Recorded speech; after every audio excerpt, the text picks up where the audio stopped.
Astro divine நேயர்களுக்கு வணக்கம். நான் கலைப்ரியா பழனி. இன்னைக்கு ஒரு ரொம்ப சிறப்பா நிறைய விஷயங்களை 2026 எப்படி இருக்க போகுது அப்படிங்கிறத கேட்டு தெரிஞ்சுக்க போறோம்.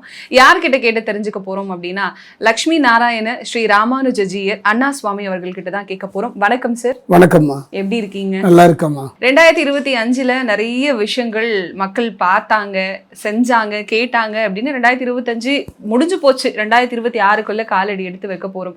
2026 பொறுத்த வரைக்கும் என்ன நடக்கும் அப்படிங்கிற எதிர்பார்ப்பு இப்பவே மக்கள் மத்தியில எழ ஆரம்பிச்சிருச்சு. அதுவும் இல்லாம 3 பயிற்சிகள் வேற நடக்க போகுது அப்படிங்கிறதுனால இன்னும் 2026 எப்படி இருக்க போகுது அப்படிங்கறத தெரிஞ்சு ஆவலா இருக்காங்க.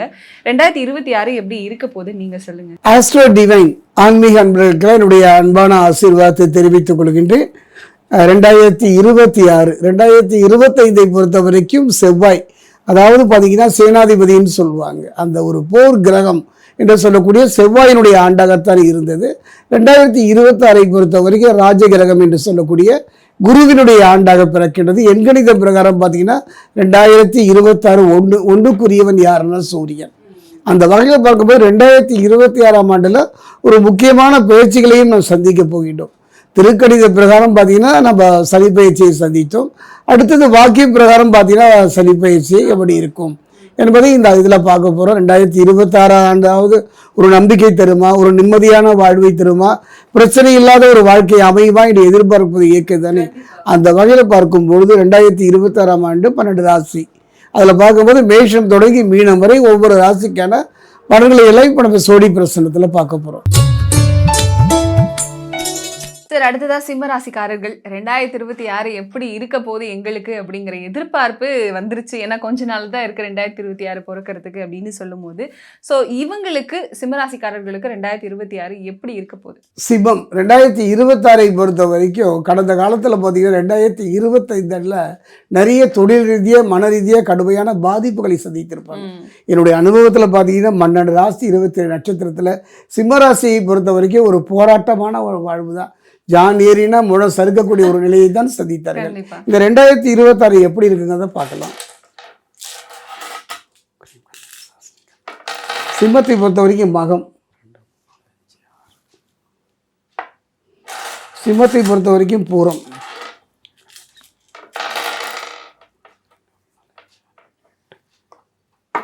சிம்மத்தை பொறுத்த வரைக்கும் உத்தரம் 1ஆம் பாதம்,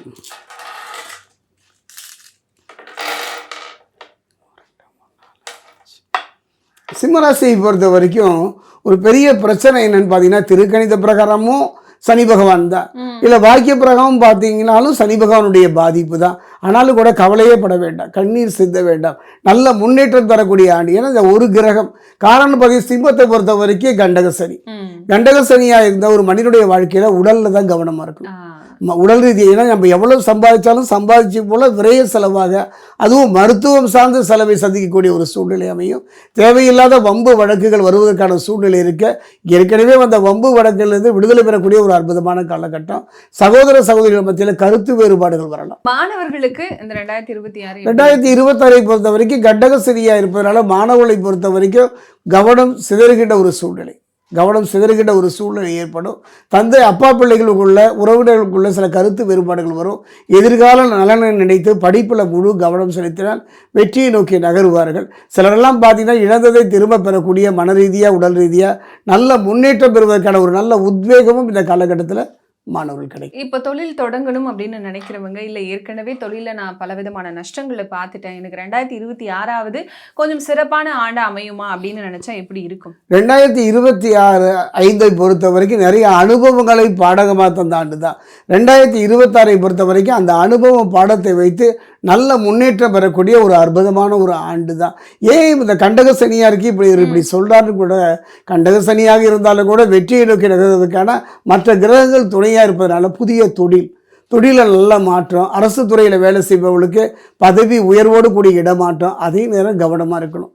ஏன்னா கரணம் தப்பினால் மரணம் என்பது போல எப்ப தின்ன காலியாவுங்கள் போல எதிரிகள் காத்திருக்கின்றார்கள். அந்த வகையில் நிதானமா பொறுமையா இருங்க. தேவையில்லாத வம்பு வழக்குகள் வருவதற்கான வாய்ப்புகள் இருப்பதனால தானுண்டு தன் வேலையுண்டு என்று இருப்பது சிறப்பு. பெண்களுக்கு 2026 பொறுத்த வரைக்கும் சிம்மத்தை பொறுத்த வரைக்கும் கண்டக சனியெல்லாம் பயப்பட வேண்டாம். ஒரு நல்ல முன்னேற்றம், நல்ல ஒரு காரணம் என்னென்னா, எல்லோருமே அந்த சனி பகவானை நினைத்து பயப்படுறாங்க. கண்டக சனியா இருக்கே, என்ன பண்ண போறோம், எதுவும் பிரச்சனைகளை சந்திக்க போக கவலையே பட வேண்டாம். நீங்கள் சிந்திய கண்ணீருக்கும் நீங்கள் பட்ட பாட்டுக்கும் நீங்கள் எதிர்கொண்ட பிரச்சனைகளுக்கும் தீர்வு தரக்கூடிய ஒரு அற்புதமான ஆண்டாகத்தான் அமையும். சில பெண்கள்லாம் சூழ்நிலையின் காரணமாக வேலைக்கு சென்று சம்பாதிக்கக்கூடிய ஒரு சூழ்நிலை அமையும். வேலையில் இருக்கக்கூடிய பெண்கள் அதில் சந்தித்து வந்த பிரச்சனையிலிருந்து மீள்வதற்கான ஒரு அருமையான தருணம். கண்டிப்பா சார். அதே போல திருமண யோகம், குழந்தை பாக்கியம் இதெல்லாம் எப்படி? 2026 பொறுத்த வரைக்கும் வயதாகி கொண்டே போகின்றது. ஒரு குறிப்பிட்ட காலத்தில் கல்யாணம் நடந்தால் நல்லது என்று எண்ணுபவர்களுக்கெல்லாம் அந்த திருமண யோகம் தருவதற்கான அற்புதமான யோகம்.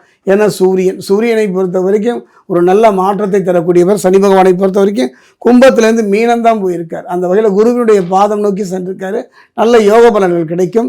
தேர்ந்தெடுப்புக்கு பதிலாக கொஞ்சம் கவனமாக இருந்தால் போதும். கண்டிப்பா சார். 2026 பண வரவு எப்படி இருக்க போகுது? ஒரு மனிதனுடைய வாழ்க்கையில் பொருளாதாரம், பொருளின்றி உலகம் அமையாது. அந்த வகையில் பார்க்கும்போது தடுமாறிய வாழ்க்கையில் நிம்மதியான ஒரு தருணம். கண்டகச்சனியாக இருந்தாலும் கூட பொருளாதாரத்தை பொறுத்த வரைக்கும் அருமையான ஒரு சந்தர்ப்பம். நல்ல சிலருக்கெல்லாம் வெளிநாடு சென்று சம்பாதிப்பதற்கும் அந்த தொழில் மூலம் பொருள் ஈட்டுவதற்கும் அருமையான ஒரு வாய்ப்பு அமையும்.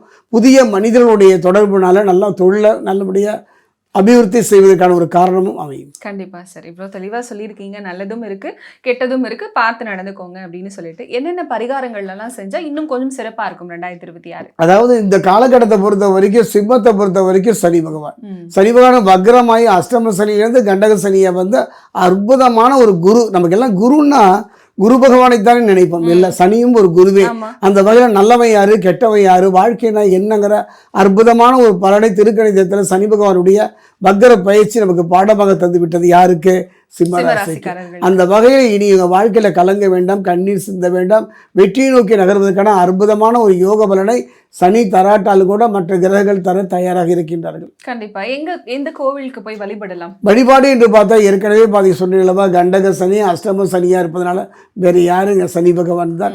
சனி ஒருவரே இதுக்கு தீர்வை தரக்கூடிய. என்னுடைய அனுபவத்தில் இவன் கொடுப்பதை எவன் தடுப்பான், இவன் தடுத்தால் எவன் கொடுப்பான் என்கிற மாதிரி இவன் ஒருவரே 2025 இவர் தர முடியாத யோக பலன்கள் எல்லாம் 2026 தருவார். கடந்த காலத்தை பொறுத்த வரைக்கும் பொருளாதாரத்தில் ஒரு போராட்டம் கலந்த ஒரு ஆண்டாகத்தான் அமைந்தது. இனி கடந்த கால கசப்புகள் மறைந்து எதிர்காலத்தில் பயம் இல்லாமல் நிம்மதியாக வாழ்கின்ற ஆண்டாக அமையுமான கண்டிப்பாக அமையும்.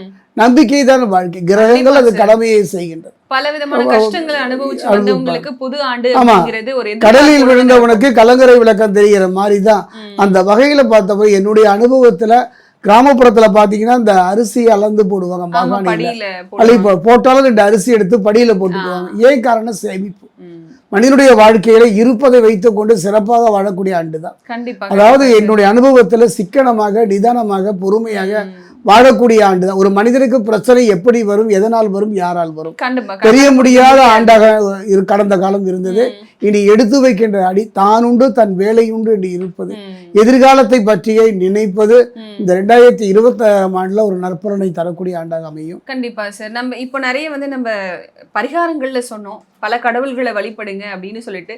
இல்ல பொதுவா 12 ராசிக்காரர்களும் எந்த கடவுளை 12 ராசிக்காரர்கள் வழிபடக்கூடிய ஒரே இது 2026 திருக்கணித வாக்கியம் ரெண்டும் ஒரே மாதிரி பலன் தான்.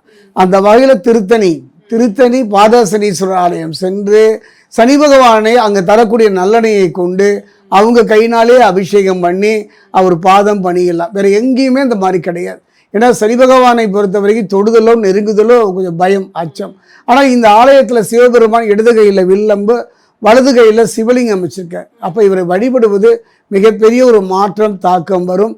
12 ராசிக்காரர்களுமே சென்று நின்று வழிபடக்கூடிய ஒரு ஆலயம் எதுன்னா திருத்தணி அருகே இருக்கக்கூடிய பாதசனீஸ்வரர். பயப்படாம போய் வழிபடலாம். சனிதானே ஏதாவது பண்ணிடுறோன்ற எண்ணமே வேண்டாம். ரொம்ப சிறப்பா சொன்னீங்க சார். ஏன்னா 2026 உள்ள அடியெடுத்து வைக்கும் போது பலவிதமான கேள்விகள் இருக்கும், பலவிதமான அச்சங்கள் இருக்கும், குழப்பங்கள் இருக்கும். எல்லாத்துக்குமே கரெக்டா தெளிவா இதுதான் 2026 இப்படிதான் இருக்க போகுது 12 ராசிக்காரர்களுக்கும் அப்படின்னு சொல்லிட்டு ரொம்ப சிறப்பா சொல்லியிருக்கீங்க. நன்றி சார். அதாவது என்னுடைய அனுபவத்துல, அதுவும் சோழி பிரசன்ன அனுபவத்துல ஒவ்வொரு ஆண்டுமே ஒவ்வொரு மனிதனும் யாராவது நிம்மதியாக வாழ்ந்தாங்களா, யாராவது சந்தோஷமாக வாழ்ந்தாங்க இல்லை. ஏன்னா வாழ்க்கை ஒரு வட்டம். மேலிருப்பவன் கீழும், கீழிருப்பவன் மேலும் போவது இயற்கை தானே. அந்த வகையில் பொறுத்த வரைக்கும் மனித வாழ்வை பொறுத்த வரைக்கும் 3 பலம்: தெய்வ பலம், தெய்வ பலம், மனோபலம். அந்த 3 பலமும் ஒவ்வொரு காலகட்டத்தையும் கூடும் குறையும். அந்த வகையில் பார்க்கும் பொழுது என்னுடைய அனுபவத்தில் யார் கைவிட்டாங்களோ இல்லையோ குலதெய்வ வழிபாடு செய்யுங்க 2026. இந்த 2026ஆம் ஆண்டை பொறுத்த வரைக்கும் ராஜ கிரகம் என்று சொல்லக்கூடிய சூரியனுடைய ஆண்டாக இருப்பதனால எதை பற்றியும் கவலைப்பட வேண்டாம். நம்பிக்கையோடு போராடி பாருங்கள், இறுதி வெற்றி நமக்குத்தான்.